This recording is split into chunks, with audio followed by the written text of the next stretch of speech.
us through just the mentality, your focus. You and Russell Westbrook were huge down that stretch. Just talk to us about the mentality having to come up with this win. I'm going to be honest, man. Cassius Winston kept me in the game. I was getting a little heated at the end of the fourth. For whatever reason, I just wasn't in the game. And then he was just like, be a killer these last 3 minutes. And sure enough, they put the ball in my hand. I just stayed in attack mode and made plays down the stretch. But Russ did the same. Russ kept us in the game. He was standing in the attack mode. Every time he got the ball off a rebound or a transition, he was pushing it, got us some easy buckets, got an and one. Got some finishes in transition. So, they got us going.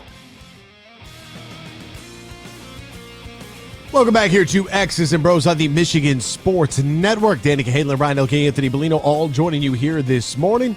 Text the keyword Sports Radio to 21,000, Sports Radio to 21000. Meyer Supercenter guest line 313-396-5527. 313-396-5527. We're on Twitter at XB Mornings, Facebook, X's and Bros. And, of course, good morning to our television audience as well on Comcast Channel 900 and on BCSN.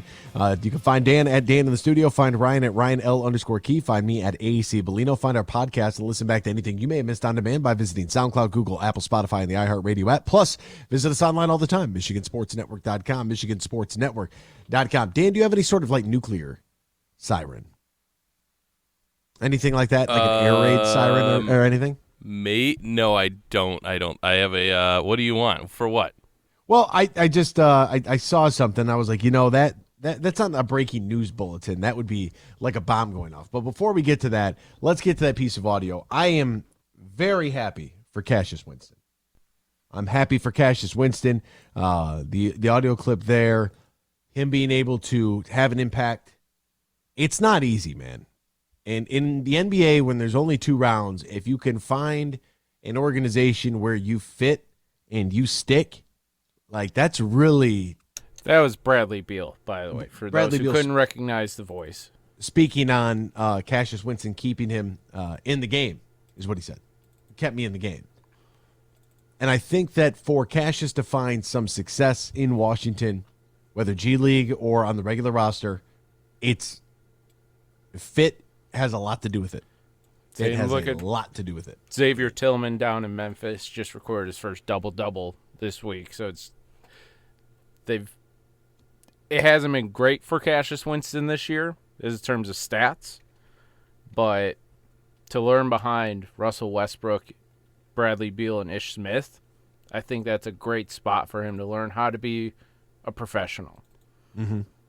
Because coming into the draft, I said Cassius Winston's comp or ceiling should be Ish Smith. Guy's a little undersized, can dribble, can shoot. The guard that can kind of carry the franchise over until they're finding their star point guard. And it's just so challenging and so difficult to stick at that level. And I just wish more people. I think I saw somewhere. Was it Mo? Did Mo Wagner get waived? I don't know, to be honest. Iggy did. Brazdeikis, I believe, did. I don't know if Mo did. Gotcha. So Brazdeikis, trying to find a way, and he was one of those guys where it's if you are going to leave early from college, you got to be the best guy on the floor. You have to. You have to stick out and be this guy is unstoppable, and that's what worried me with Franz in some of his play late there in the NCAA tournament. I just did not feel hey, this guy, I assumed he would be the difference maker. But in the UCLA game, and I know it's one game, but, even at the end of the season, I need you to give me 20 a night and know that this guy can get me 20 a night. And there were just nights where that just did not happen. And it makes you kind of scratch your head when you look forward towards the NBA draft. But hearing the good things about Cassius Winston, I want people to know that I'm a fan of Cassius Winston. I'm a fan of that young man, and he went through enough in his young life already, but especially in that last year that things are just much bigger than basketball or rivalries or stuff like that. And he was a guy that, although difficult to watch him banging threes left and right in your team's eye socket, tough not to root for that young man to just be successful in life, all things considered. And that's where I fall into the Cassius Winston. And he's a very humble guy, too. As all-time Spartan great, and just a very humble guy. He knows what he is. He doesn't have to tell anybody anything, you know. Now, back to that air raid siren I was asking Dan about. Holy mackerel, what if we did this? What if the Detroit Lions trade back to 12 and then bounce again from 12 to 15? What if they go double whammy trade and move back twice in the first round? Would you take Patrick Surtain there? What if they did that? If he's at 15, I don't think he'll last that long. Oh, my goodness. If they double dipped, you might see me lose my mind. Go with a nice Russell Brown double-double in the draft. Can you imagine if they did that? If Brad Holmes did that, Troy Weaver's statue might get moved. I'm not saying he's not getting one. I mean, just say slide to the side a little bit. That might have to happen. Oh my goodness. Is it J.C. Horn? Patrick Surtain? I mean, if they're both there, you know, you have to begin looking at safety and where this team might sit at safety. Is there somebody on the board there that looks good because you know you need secondary help? Surtain and Horn seem to be number 1 and 2 across most big boards. Asante Samuel Jr. is up there. It's crazy that now we're talking about these guys' kids, like Asante Samuel and Patrick Surtain. Like, that's crazy. But they are that if they can move from 7 back to, let's say that the Lions decide that, yeah, they are going to trade back and they're going to trade with Denver.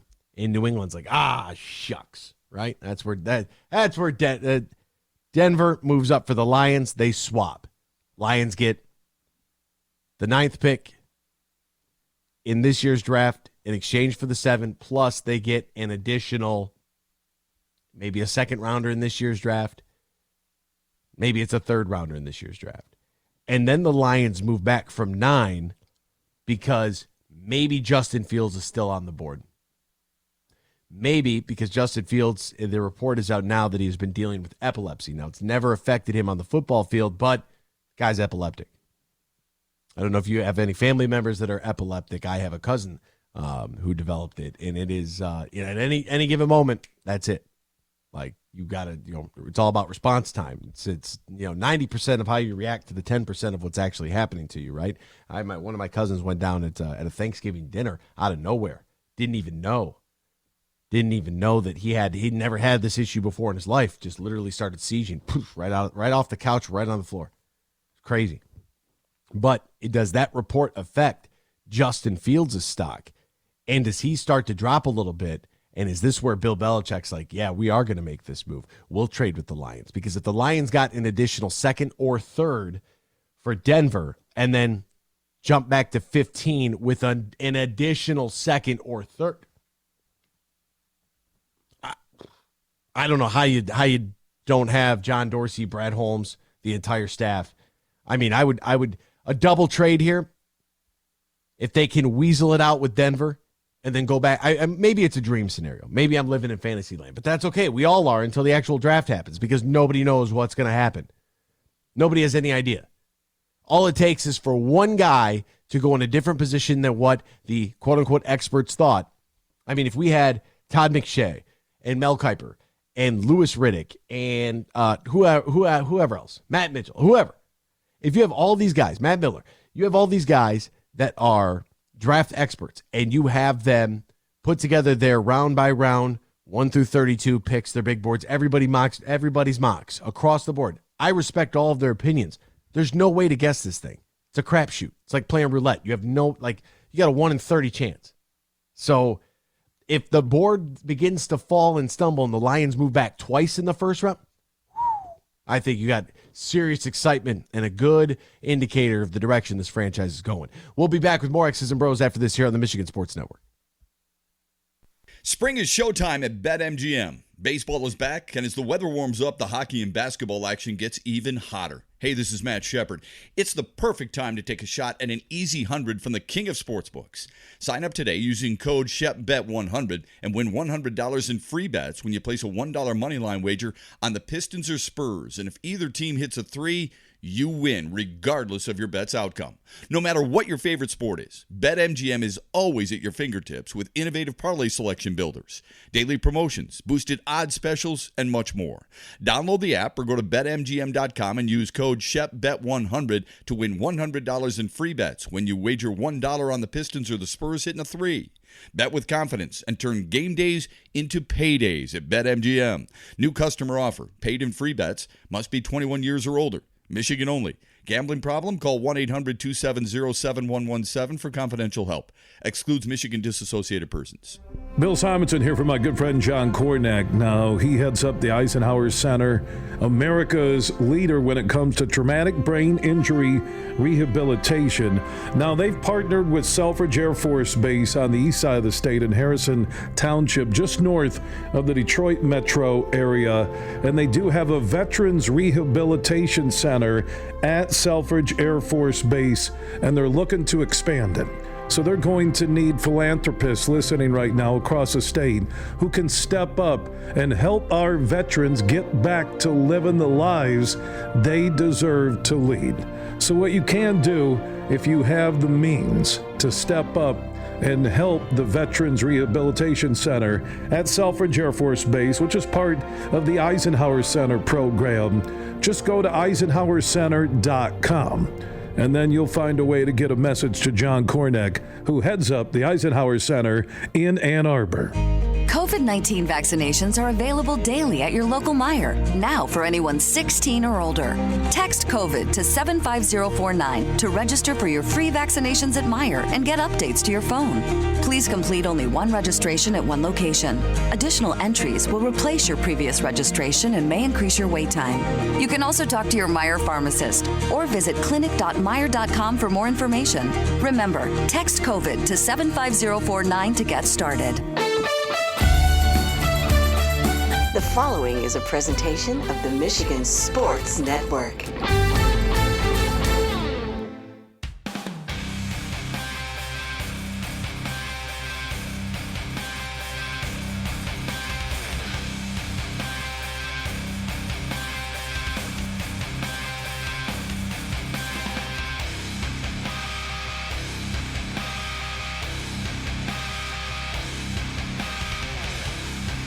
The Meijer guest line is open for you to join the conversation on X's and Bros. Meijer is a proud sponsor of the Michigan Sports Network and the official sponsor of the Detroit Tigers, Red Wings, Pistons, and Lions.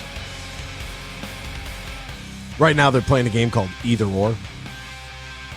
Justin Fields versus Trey Lance. You are? Justin Fields versus Mac Jones. Justin Fields. Justin Fields or the field. Yeah, Justin Fields over Trey Lance. The guy played at Ohio State. Justin Fields over Mac Jones. Come on, it's not that hard. Now all of a sudden he's got epilepsy and everybody's wigging out. Hasn't affected him yet. But again, it's not all of a sudden he has it. Did you know about it before today? No, but yeah, I did. I knew about it yesterday. Did you know about it before yesterday? My whole point is, if he knew about it, I would have liked for that to have been disclosed, when he entered the draft. That's just my opinion. Holding off until 9 days before the draft to announce, and David Chow, Pro Football Doc on Twitter, says that it shouldn't affect his stock. Well, we're 9 days away from the draft, and you're just telling the 32 teams that maybe want to draft you that you have a brain disorder. Maybe you should have mentioned that 6 months ago. Why? I'm not, because it's a things brain smaller disorder, than this have Anthony. affected draft stocks. Yeah, this is absolutely going to affect the stock. Again, I would have held out to the night before. By the way, I've been playing with epilepsy. See, that's the thing. How about 6 months ago, he says it, and then there's 6 months to debunk the fact that it won't do anything for his draft stock. Instead, there's 9 days to figure it out. I mean, if you're his agent and you're thinking, man, I wish we would have said this 6 months ago. You don't know that. Maybe they planned it like this. I would say less is more. I don't want people knowing this 6 months ago. I don't want people knowing it 6 days ago. You give teams 9 days, figure it out.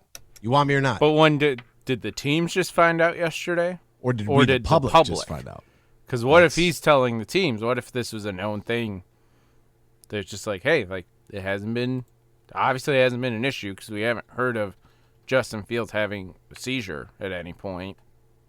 It hasn't affected him one bit. So maybe he's just like, yeah, like this is it. Here's when my last episode was. Like, here's what my doctors and what the team doctors from Ohio State have said. So maybe it has been disclosed. Right. Again, this is Stuff when we don't know. us, the public, have found out. Mm-hmm. Man, interesting. Very interesting there. Let's shift gears to the Detroit Pistons. They played last night. A lot of NFL draft talk today. We're going to pick back up on with Jeff Kerr coming up from CBS Sports. He'll join us next. But the Pistons lost by 10 to the Dallas Mavericks. A pretty legitimate loss there, I would say, to Dallas. Corey Joseph came out, played a pretty good game. Mason Plumlee, he was back in the lineup. Jeremy Grant, Sadiq Bey, Plumlee, Joseph, and Jackson. That was your starting lineup. Frank Jackson, Josh Jackson got the start. Frank Jackson came off the bench, as did Wayne Ellington back in the rotation. He finished with 11. Hamidou struggled. Our boy Hamidou, he wasn't great last night. 0 for 6 from the floor. And one of the areas that I wanted to, and it's interesting how, the team is still everything positive that I've said about them. I still stand by that's one loss to a Dallas team that's fighting for playoff contention. It's a game you kind of have to lose for draft stock purposes. But Sadiq Bey is finally starting to garner the attention that he very much deserves when it comes to Rookie of the Year. Now, Rookie of the Year, I mean, Anthony Edwards is averaging 18 points a game. Hasn't really hit the rookie wall. He's put up 20 or more points in 7 of the last 9 games. Minnesota would be a disaster without him. They already are, but, I mean, they're not winning a lot of games, and they should be better. Karl Anthony Towns should be better. But for this team, Anthony Edwards is doing everything from points and rebounds and assists. He's averaging 18, 4.5, and 3. Those are pretty tough numbers to contend with. Tyrese Halliburton averaging 13 points, 3 rebounds, 5 assists. He has been, he's leading the rookie class in assists right now and is second in steals. And it's, he's struggling a little bit defensively for his team, but he does his part. You know what I'm thinking? Who was it? It was Ben Anthony Simmons. Bellino loves Tyrese Halliburton. 4 or 5 years ago, Ben Simmons had the second year Rookie of the Year. I'm thinking if they would have just let Killian not play the rest of the season, that he would have been a runaway Rookie of the Year next year. A runaway Rookie of the Year. Emmanuel Quickley is playing for the New York Knicks, who have, they're that 8-game winning streak. New York is getting ready to implode. Zion said he loves playing there. Like Julius Randle, they're having the time of their life, which is fine. You know that LaMelo Ball was having a great year. He's going to come back, and if he comes back and is anywhere near where he was playing once he entered the starting lineup, it's over. Rookie of the Year is going to be signed, sealed, delivered, and it's a lot of it is a popularity contest. Now, I'm not saying Sadiq Bey should be the winner of the Rookie of the Year award. That's not what I'm saying. What I'm saying is that the attention that he is garnering now on a national level, and the fact that you look at a young man who came in and set the record for the most three-pointers by a rookie in franchise history with 126 made threes, passing Brandon Knight, who made 106, and he didn't even need a full 82-game season to do it. That's pretty impressive. The other night, starting 6 for 6 from 3, that's pretty impressive as well. Not the fact that it's necessarily this idea that Sadiq Bey needs to be anything else other than what he is, and not to put any added pressure on him. But I think that when you look at, pick number 19 for this team, coming in and having the impact that he is having, Isaiah Stewart coming in to this team at pick number 16 and having the impact that he is having, wearing the Detroit's own beef stew shirt. I love it. I love it. It would look like a Campbell's soup label. It said beef stew, Detroit original. Fantastic. These guys are putting the rest of the league on notice. And this is why I got in this conversation yesterday, because I was at a family event, and every time you go there and family friends are there, they always want to ask you how you're doing, and they want to get your thoughts on every single team that you can think of. And it's like, you could just listen to the radio every morning, and it works out great. We do this every morning for 3 hours. I wish I understood that, Anthony. I feel the same way. Dan, what's up, Dan? Long time no see. Oh, how are you, Mr. Phillips? Like, doing great. Oh, what do you think about those Tigers? And it's like, could you just... What's your phone number? I'll text you a link to the podcast. Here's the stations. You could just, every day you could listen. I mean, the Pistons. Then yesterday I got one of those, the Pistons, they suck. And I'm like, Todd, you bite your tongue. So now I got to go on the defense. I'm here, celebrating the life of my grandmother, defending Sadiq Bey like, I'm Jon Snow in Game of Thrones. One guy with his sword out and the whole army's charging. I'm like, bite your tongue with Sadiq Bey. Because this team is now, as you're seeing articles, whether they're Bleacher Report or Yahoo or NBA.com or ESPN, these guys are picking up, as an 18-win team, or picking up the attention of everybody else around the league. Sadiq Bey will not win Rookie of the Year, but he's in that conversation. And when's the last time the Pistons had a rookie that you were this excited about? Not much less one, but to have three that were all taking the top 20 of the draft, that were all a little bit unknown. In Killian Hayes, what do we expect from him? In Isaiah Stewart, what do we expect from him? And in Sadiq Bey, this is an exciting time to be a part of this franchise. Now, one of them could turn into Luka Doncic, who, as you can see on your screen if you're watching on Comcast or BCSN, 30 points, 10 rebounds, 9 assists. Not really a whole lot you could do there. Kristaps, he had 19 points. It's like, goodness gracious. You got Jalen Brunson out there getting 20. Just not good. Tim Hardaway Jr., Michigan alum, finished with 15 points on 6 of 13 shooting. Added a rebound and a couple of assists as well. Trey Burke got a DNP last night. We'll step aside when we return, talking a little more NFL draft with Jeff Kerr from CBS Sports next here on X's and Bros on the Michigan Sports Network. Anthony Bellino here on behalf of Twin Spires Online Sportsbook Racing and Casino. Twin Spires is now live in Michigan, and they're offering new players their best offer yet with up to $1,000 in risk-free bets. Twin Spires is backed by the same team as the Kentucky Derby and Churchill Downs Racetrack and brings over 140 years of tradition, excitement, and wagering experience. Whether you're an avid gambler or a first-timer, they've got your bets. Professional basketball and hockey are both in the second half of the season, and we just opened up professional baseball. So now is the time for new players in Michigan. Use Twin Spires and they'll give you 7 days of risk-free betting up to $1,000. You heard that right, $1,000 in one whole week to try out your luck. Basketball, baseball, hockey, golf. They've got it all, and you can do it all right from your phone. Download the Twin Spires Casino and Sportsbook app today and enter the promo code FREE1000 to participate. Void where prohibited. For terms and conditions, visit www.twinspires.com. Must be 21 years of age and older and physically present in Michigan to bet. For help with a gambling problem, call 1-800-270-7117. Your neighborhood Auto Value Auto Parts store, where service is the difference. We get it. Save this month on Philips Crystal Vision headlight bulbs, starting at just $29.99. Trico Force wiper blades start at just $14.99. And True Fuel pre-mixed two-stroke engine fuels, just $5.49. Shop online at myautovaluestore.com and save 15% on orders of $75 or more with the coupon code SPRING15. That's Auto Value, where service is the difference. We get it.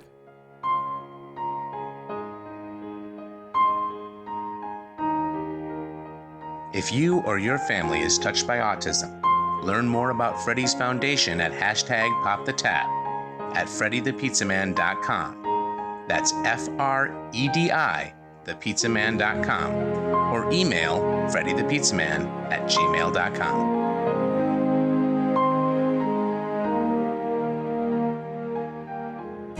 COVID-19 vaccinations are available daily at your local Meijer, now for anyone 16 or older. Text COVID to 75049 to register for your free vaccinations at Meijer and get updates to your phone. Please complete only one registration at one location. Additional entries will replace your previous registration and may increase your wait time. You can also talk to your Meijer pharmacist or visit clinic.meijer.com for more information. Remember, text COVID to 75049 to get started.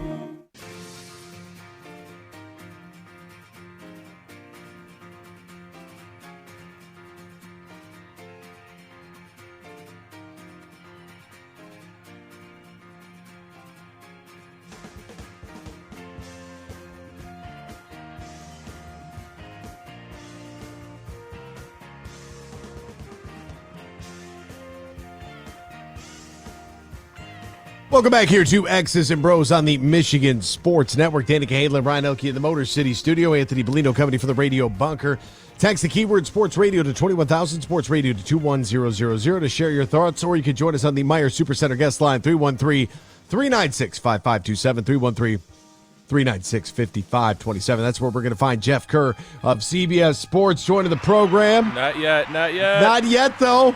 Early applause for the crowd. Well, while we get Jeff on the horn to talk a little NFL draft with us, I want to remind you that this coming weekend, UFC 261 live from Jacksonville, Florida. It's all taking place, and Twin Spires Sportsbook has a special primetime offer for the upcoming Usman Masvidal fight this weekend. Title fight, new players can win $100 on a $1 bet if the welterweight champion Usman defeats Masvidal in Saturday's rematch. Just use the promo code primetime, and you're going to walk away with $100 in your pocket if the heavily favorited Usman emerges victorious. Just visit Twin Spires Sportsbook, or you can download the app, twinspires.com, and that's where you can find that great primetime play. Just once again, use the promo code primetime, and you have to wager on that actual fight itself. So looking forward to the upcoming NFL draft. I just saw a statistic floating around that said when it comes to pick retainment, the position that you're picking, offensive line has a 60% retainment rate for the teams that originally selected them. Wide receiver, that drops all the way down to 27, which is the lowest. Offensive line being the highest, wide receiver being the lowest as far as that next contract. And I think that we can look right here to Detroit to see sort of the changes that we've seen at the wide receiver position ourselves with guys like Kenny Galladay, no longer there. And that's completely fine. If that is, the way that the franchise wanted to go, they thought that maybe they could get some value in the draft. They want to address it in free agency, or they just don't want to pay that high price tag for a guy that cannot separate himself and everything has to be a 50-50 jump ball. Is that what they want to do with Jared Goff? They know more about that situation than we do, I can tell you that much. Could we see running backs make a little bit of a push here in this year's draft with guys like Travis Etienne? Could you see that? We know we've been talking about Devontae Smith. We've been talking about Jamar Chase. We're talking about the wide receiver position, Jalen Waddle, Kyle Pitts. What is he? Is he the hybrid? More Jimmy Graham than Travis Kelce? So a lot of questions. And then what does Detroit do at 7? The double trade back thing that I talked myself into earlier in today's show. Really, really excited about that. Dan, any word from Jeff? No, I tried to contact him. He hasn't. He's probably sleeping or something. Probably forgot. I don't know. I feel bad. Oh, all right. Well, shoot. It's all good as long as I know that I was like waiting to tee him up, and I was like, oh well, hey, that's live radio, man. That's what happens. So our picks are 7, 41st, 72, 101. So that takes us in the first round, second, 2 picks in the third round this year. Remember that. Round 4 and round 5. Every one of these picks is in the top 150. So you typically have 7 picks in a draft. There's 7 rounds.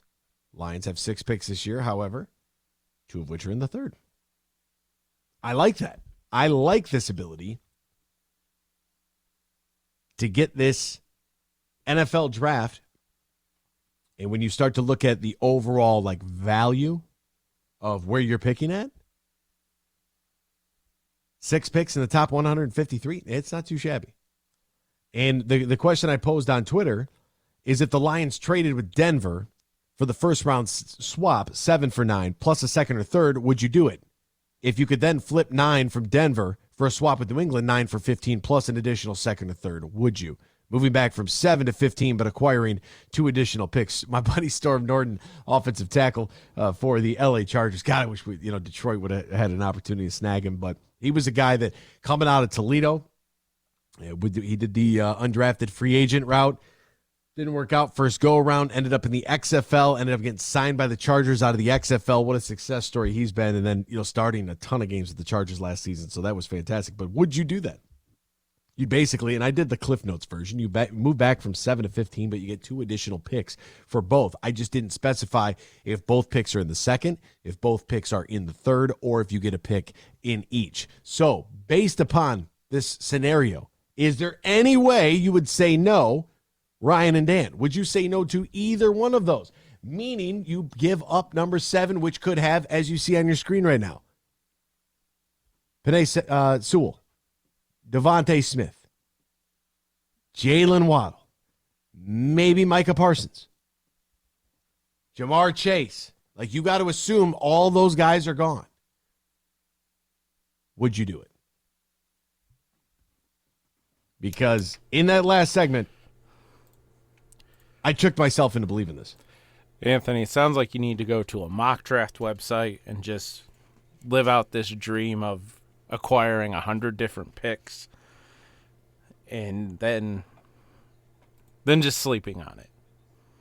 Would you call me Troy Presti if I was able to pull this off? Troy Weaver plus Sam Presti.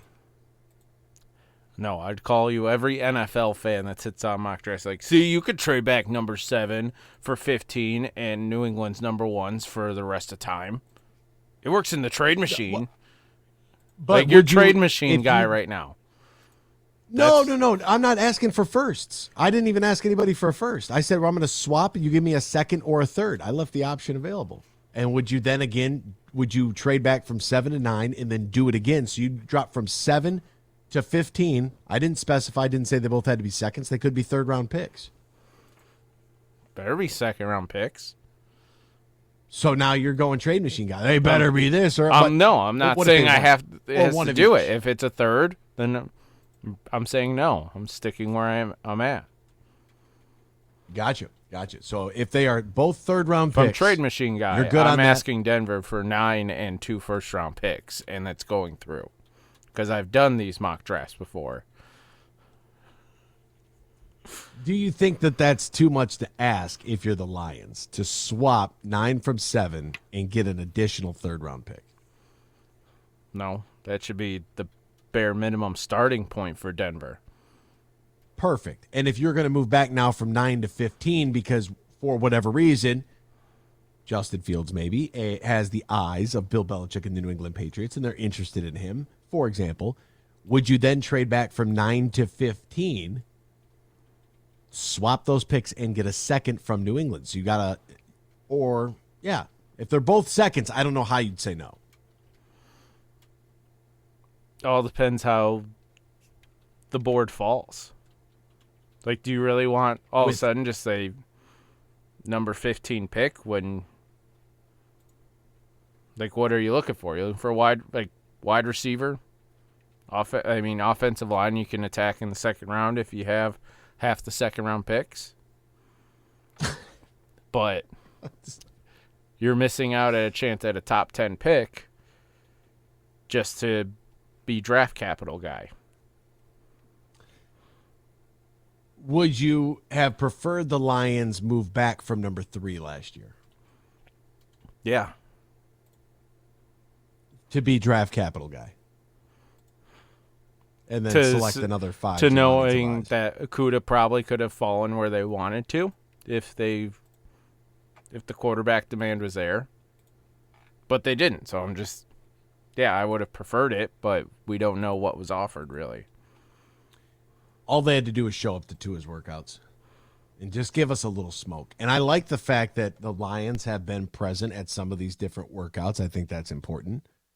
I think that is a good sign for Lions fans. I do not believe that they would take quote-unquote quarterback of the future just because of every other hole that was that was needed. I mean, that's what makes Atlanta so intriguing this year, because what is Atlanta going to do? If you believe that you're going to have Matt Ryan for a couple more years, why would you even think about quarterback at 4? Like, well, Atlanta might want to find Matt Ryan's replacement. Not if you think you can be competitive this year. And why are you going to worry about drafting somebody to sit? Like, that's what you don't do that in the first round. You draft for depth in the later rounds. You're drafting in the first round for someone who you believe can come in and start day 1. That's a first round pick. You're going to come in and contribute right away. You are a first-round draft pick. That's the bare minimum. And if you come in and contribute and it doesn't go very well, that's where we have problems. That's where you find Jeff Okudah. That's where you also find the fact that they didn't have an off-season program, but nobody really, those that work in football understand how important that was for these guys to miss out. Those that don't are like, he's a bum. You should have never took him at 3. And if you want to make the argument that you should not have taken him at 3 because you should have dealt that pick to move back in the draft if you believed you still could have gotten him later, then that's fine. I totally agree with that. I've got no problem. But I also have no problem with them selecting him at 3. They needed a corner. He was the best available corner. The other question was Simmons. I mean, that guy barely had any run on special teams last year. Kid out of Clemson. You don't know how this is going to work out. There's no such thing as a sure thing in the NFL draft. We are all believing that Trevor Lawrence is a lock. You know who else was a lock? Jameis Winston and Marcus Mariota. Both of those guys. They were supposed to change the game in 2015, neither of which is on the original team that drafted him. Tennessee went somewhere else. Jared Goff was a number 1 overall pick, got his team to a Super Bowl, and got traded. Sam Darnold was the savior of the Jets. Look at that. Overnight, poof, Carolina. What are the Jets going to do? Go right back to trying to find a quarterback with that miserable-ass roster they have. I am flabbergasted at the way that people look at the NFL draft. Like, San Francisco, go get Jimmy Garoppolo's replacement. If you don't plan on playing him day 1, I swear to God, I hope you do. Go right ahead. Go draft somebody to sit on the bench at number 3, please. I wish you would. I wish you would. That's a wasted pick. If you're not going to immediately try to deal Jimmy Garoppolo, why would you waste the 3rd overall pick on somebody that can't help you right now if you believe you have a winner, which San Francisco should believe that they have a winner. Jacksonville should not. But if Trevor Lawrence gets drafted at number 1 overall and makes, over the course of a decade, 1 Pro Bowl, come on. What are we doing here? And that's people believing like he's just going to come in and change that franchise. I don't think Urban Meyer's going to be a winner in Jacksonville. The problem, like, I agree with everything you're saying. That, yeah, don't draft a quarterback at 3 unless he's starting. But we are fans, and you're an employee of the team that has been consistently the worst drafting team in the league by a million miles. They had a 11-win season. We have no room to talk here. Like, if Kyle Shanahan's team, John Lynch's team, says we're going to get a quarterback, they are actually a good franchise. They seem to know what they're doing. Our team, we have no clue what is going on until proven otherwise. So you're going to wait and see how Brad Holmes and John Dorsey, even though Brad Holmes was a part of something that drafted really well in L.A., so he's got a little bit of a resume. John Dorsey built the Kansas City Chiefs and has had his hands all over the Cleveland Browns. Both those teams are playoff teams. I'd like to believe that I have some faith in these guys to pull this off. I'm not throwing blind luck at a guy like Bob Quinn, who's getting his first run at being a general manager because the team's taking a flyer and trying to rebuild the Patriots. Okay, but would you have put... with a head coach without any proven head coaching experience that's been riding the coattails, just like most of the coaches there, off of Bill Belichick. Like, this is not just some blind faith. Like, there are guys in the front office that have a track record of success. Yes. Okay, this is before the 5 years that have happened. Would you have put blind trust in John Elway? I don't know. Do you not think you would have said John Elway can find us a good quarterback in 5 years? And it hasn't happened. It has not happened. Well, look at what we did. John Elway came in with what kind of front office experience? We put blind trust into a former leader of our team, a team that led one of our franchises to championships, a guy that played for the franchise and was one of, if not the greatest player to ever don the jersey. Are you talking about Joe Dumars? I'm talking about Stevie Y. But Stevie Y came in with a resume that he had his hands on a winner ahead of time. I think that that's important. I honestly do. Joe D, I mean, they constructed a championship team, so it doesn't matter that he signed Josh Smith and Charlie Villanueva and the rest of that Ben Gordon crew. Ben Gordon. Oh, it doesn't. But it does. Guy got us a championship and got us 6 consecutive magical seasons at the Palace of Auburn Hills. After what he already did in his playing career of bringing 2 titles here, so Joe D is fine. He's good. He brought us success. Welcome to the doldrums. Welcome to the basement. Right? Watch your step on the way down here. It's dark. It's gloomy. And now we look back on yesteryear and say, yeah, a lot of people were mad at Ken Holland. If they could have continued the streak for 25 more years, I don't care if they win a Stanley Cup. Get me the hell out of this 5-win BS, please. ASAP. Brad Holmes, can you find me a Cooper Kupp in this draft? Like, the dude was a part of a franchise. Smith. Cooper Kupp wasn't a first rounder. I'm saying that's what they think he is just because of his size. Right, the fast, small, speedy guy, whatever. Give me somebody in the 3rd or the 4th round where there's some crazy value for something. John Dorsey. Like, hey, buddy boy. Like, took a chance. Wanted Baker. Like, had to draft the quarterback. Like, had to assemble a very good team there in Cleveland that is now a playoff contender. Well, they took some. Like, they're loaded. Think of the insane risks, though, they took early on to get to where they are. The Lions have not done that. I'm not saying that I want them to. The trading Matthew Stafford could not have happened any better, in my opinion.